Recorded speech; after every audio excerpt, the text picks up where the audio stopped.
Alright guys, today I'm going to show you about Castle. To show you about Castle, I had to take the machine apart. So currently the machine case is out and then the front cover is out. One of these days I'm going to show you a video about how to build a large format machine, but essentially if you want to build a large format machine, you need a huge center beam, you need some rollers, you need some case holders to hold a couple of things, the heating elements to make this place hot, and then this case right here does majority of hiding all of your wires, because all your wires really run into this case. So this is pretty much the case holder for wires. You need a capping station. I've already shown you about capping station. You need a second beam, which is this beam right here that runs across as well to give you some stability. This one pretty much houses the rails on top of which your machine works. But trust me, this is not a video about how to build a large format machine. One of these days I'll probably do that for you, but this is a video about an interesting problem that is common with large format machines, and it's called car stall.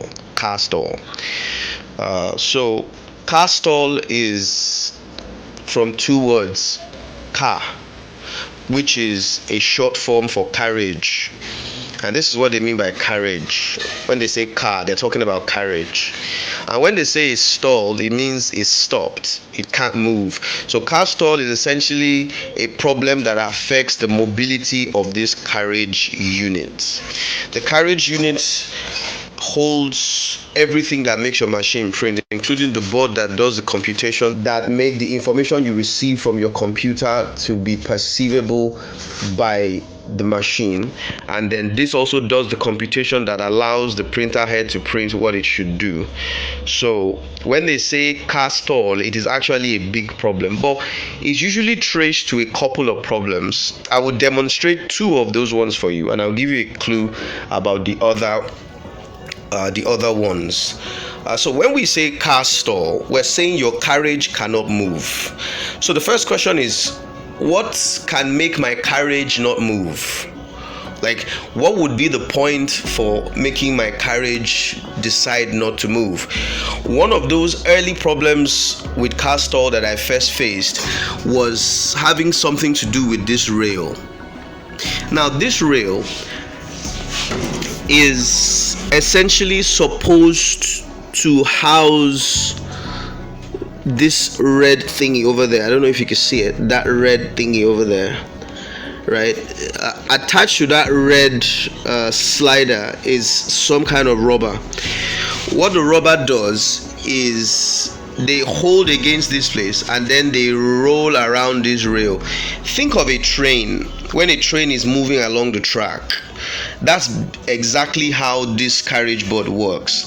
And the question is, what if you don't have that rail? The problem is that the mobility of your print is going to be hindered. Or just imagine if your machine was moving too free. You can't control movement, you can't control the movement of its print left and right. It's going to give you all sorts of issues, alignment issues, positioning issues, all kinds of issues.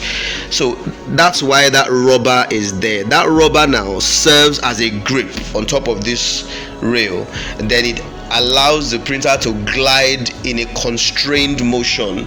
However, it is still moving.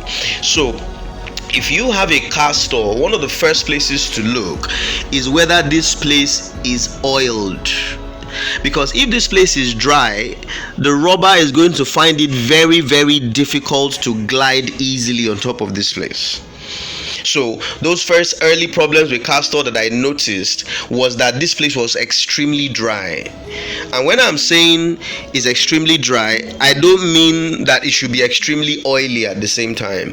Because if it gets too oily, it will collect puddles. It will collect the oils in puddles, and then it will start spilling on your material. Why is that a problem? Well, you're putting oil-based ink. So if you have a coating of petroleum on top of the surface. By the time the oil is falling on top of it, it's falling on a layer of petroleum jelly. That means it's not touching the surface of the fabric, and so it is not doing the work of eco solvent, which is essentially dissolving the face of the fabric and then binding to the surface of the fabric. So when I say oil the rail, I'm not saying put like swimming oil or something on it. Just take your hand into the oil and then rub it lightly, as I'll show you in a minute. Alright, so this is your regular engine oil. You can get engine oil at any fuel station, gas station, whatever they call it in your country. So I'm going to pour a little bit of oil into this container. Right, you can see how small that is, and then I'll dip my finger into the oil, so you can see how I'm rubbing it very light, very light. You don't want to pour like frying oil. You want to fry plantain? No, just light rubbing, and you don't even have to rub it all the way. It's just so that the rail can have some oil for movement. When you do this, you'll notice that some parts of your rail is dry. I've not had to oil this in this year, so this is not something you do every year, every day, except something is wrong with your glider. And if something is wrong with your glider, you might just have to buy one. You can contact us if you want to buy some gliders. By the way, if you watch these videos and you don't buy stuff from us, you're not helping us. One of these days you're quitting our videos, and I'm sure you don't want to see that happen someday. So patronize the things that we sell so that you can see more of these videos, especially if it's helped you. Secondly, if this video is helping you so far, just hit the like button, hit the subscribe button, so you can get more of this type of content. All right, so that's that about it. Once you do that, you just glide the machine a little more so that it can take in that oil. Glide it a little more so it can take in that oil, and then leave it. After a while, the machine will do the rest by itself. So that is that about the first case of car stall. What I'm saying is that if your car is stalling, it just might be friction on the rails that's causing it. Where is the friction coming from? There's a rubber at the back of this printer head that is gliding on top of these rails like your train glides upon the surface of a train track. So if there's too much friction here, the machine is going to stall. One, it's going to damage the rubber of the glider, and then secondly, your machine is not just going to move and it's going to give you car stall. Of course, my machine is not giving me car stall. I'm only trying to use this as an example of why you may be having car stall. We will move to the next set of reasons why you might be having car stall now, and I'll be back in a minute. Right, so this is the motor that runs your machine. So that every moving device has a motor that controls it. For instance, as I'm pulling this belt, it's rolling this lever that is controlling the belt. Can you see that head? Alright. The more I roll this belt, the closer the head will get to. So essentially, this is basically what controls the movement of your machine. This motor here. Right? This motor right here is the stepper motor. That's the one that controls your paper feed and all of that. But that has nothing to do with what we're discussing today. What we're discussing is why you have cart error or carriage error. So now, in the first case, I told you that carriage error is when this head cannot move, right?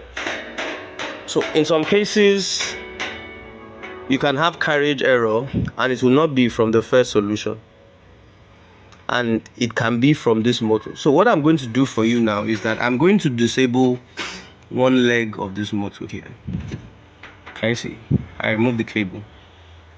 Now I'm going to go and turn on that machine, and then we're going to observe the kind of error it's going to give us. Don't forget, when you turn on your machine, the first thing it wants to do is to check whether it can move. Once it cannot move, it's going to throw a carriage error. So now watch what's going to happen when I turn on this machine.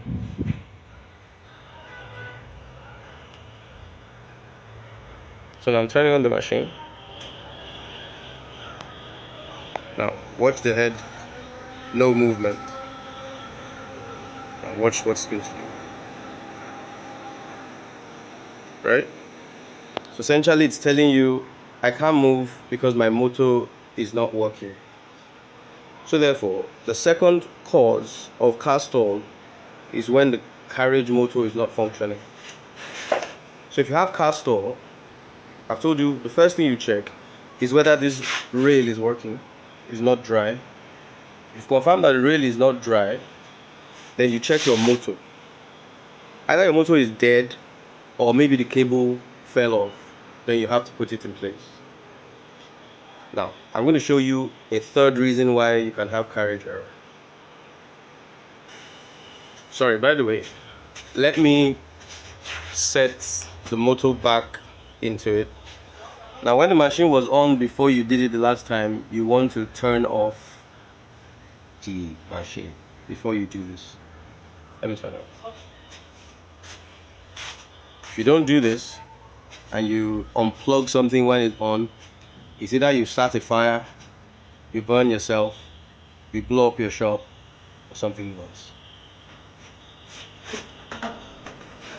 Is it off? It's off. Alright. You see how much precautions I take when these things happen? If you want to see a live explosion, tell me to do it next time. Alright, so I'm going to stick this back in. Right? See that? Great. And then while we're at this, you check that the second one is also secured. That'll be. Alright, the third reason why you could have car stall has something to do with this board. And I'll show you what that is in a minute.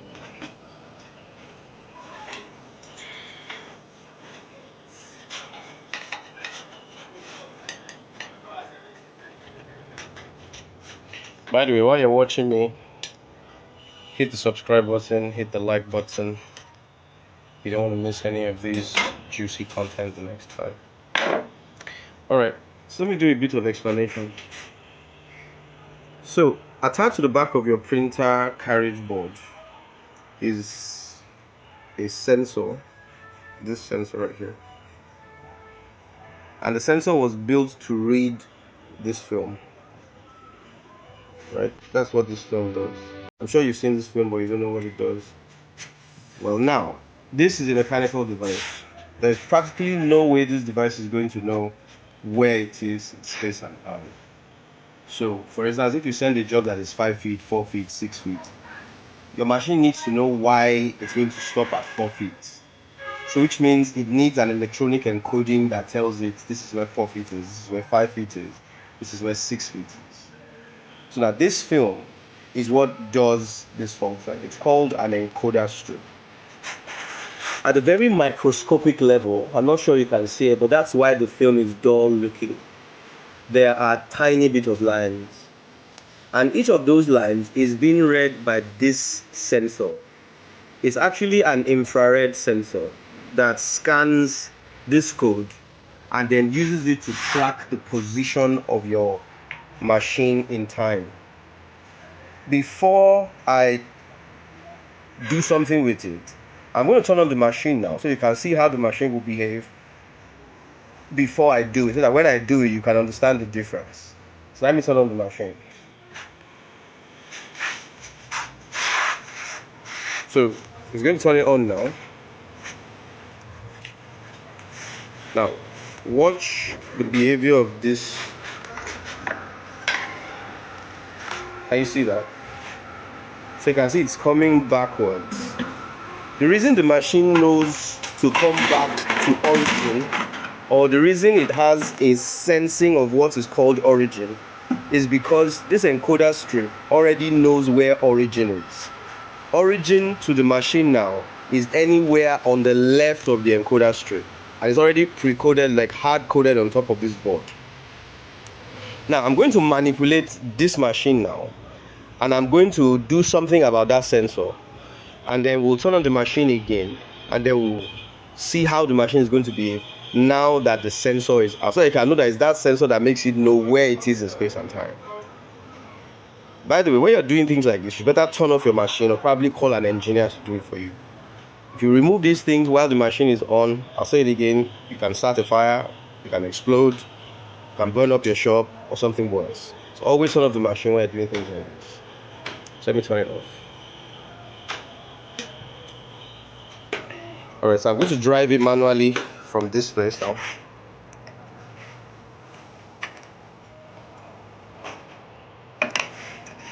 Alright, so I'll push it to the center of this place. Now, you see, attached to this sensor is this wire here, and the wire passes through under the board and comes out on top of here. So essentially, this is the wire that connects this sensor to this board, right? So I'm going to take out this sensor now, and then I'll remove it and let it fall off. Now, so the machine does not, the infrared sensor is no longer working. Now watch how the machine is going to behave when we turn it back on. The reason I'm taking it far away from here is because the machine is going to act like a blind machine, because it doesn't even know where it is, and it's just going to be running everywhere without knowing where to go. In fact, we might have to even turn it off as like immediately, just to avoid damaging anything. Alright, so all necessary precautions. You can see where the machine is. So I'm not going to bother showing you this screen, because what we really have something to do with is the behavior of this carriage board when it doesn't sense place and time. But in fact, I'm going to turn it on by myself. I'm not going to send anybody. So you can see how it's going to jiggle around like some kind of idiot before it then knows what to do. I'll watch what's going to happen.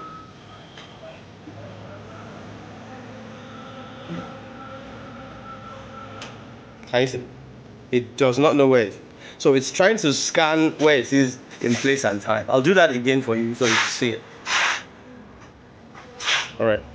So now I moved it closer because it's trying to go to the end there. I don't want it to eventually hit that wall and damage something. So I'm going to turn it back on. And then you'll see how it's going to behave when we turn it on. Right? Doesn't know where it is. It's looking for where it should be. Right? And then, so it's going to throw again hard error. Can you see it? So therefore, those are predominantly the three reasons why you might have card error. Now, you could also have card error if this cable is not working. So if you tried all these three, it could be this. It could also be this board. It could be the driver board. It could be just about anything that is sending signal to this board. Essentially, this board needs to understand where it is in relation to the carriage, right? So if this board is faulty, you can get it, but most likely you're going to get a link fail error. So pretty much that's what I wanted to show you. These are those things. I'm not saying this is all, but of course I'll cover three basic reasons why you may get carried error. If you have any other explanation on top of this, you can hit me on WhatsApp. By the way, every time you chat me on WhatsApp, it's not a free service, so I'm going to have to charge you something. That's the only way we keep the channel running, so you might just want to keep that in mind. Thank you very much. I hope this has helped you. If it has, hit the subscribe button, hit the like button, reach out to us. If you want to support the channel, you can hit our seller account and just send some pictures. Thank you so much and have a lovely day.